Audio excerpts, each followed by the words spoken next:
Track Wrestling with Throwback Thursday. We're with the legend himself, 1972 Olympic gold medalist Dan Gable. Didn't surrender a point. What we're going to look at today is the gold medal that represents that unbelievable performance of the 1972 Olympics. And you didn't even realize it at the time that you had not given up a point till months later, right? Well, it wasn't months later, but okay. It was probably after the final match.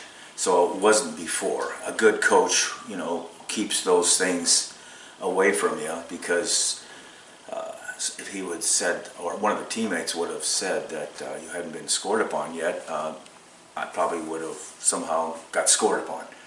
In fact, it came right down to the last 15 seconds of the match, and it looked like he was going to end up scoring on me, which I didn't know that I was unscored upon. Azruliev, and actually the coach had taught me this one move which I had never done before, and I did it, and it kept the point off the scoreboard. So I kicked over his back and kicked out, but Bill Farrell had taught me that. That's the one move that I remember him teaching.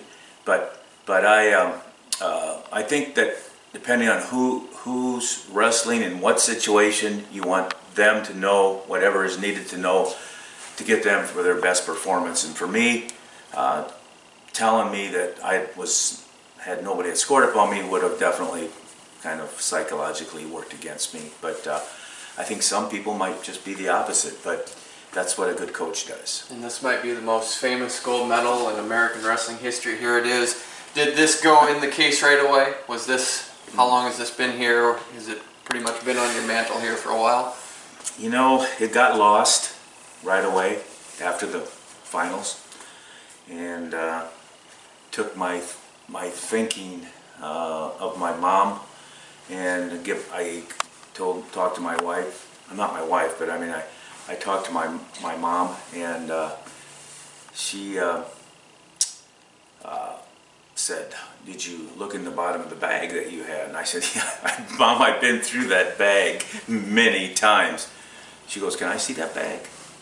So I gave it to her, and of course I didn't know about a false bottom, and I thought the bottom was the bottom, but she just lifted that false bottom out, and there it was. So, she said, "Well, that would have been nice to lose your gold medal." I said, "Well, I'd just have to come back and win another one." But of course I probably wouldn't have, but not that I wouldn't have won, but more that I wouldn't have wanted to come back to have to. I was kind of playing with her a little bit, and anyway, it worked out great.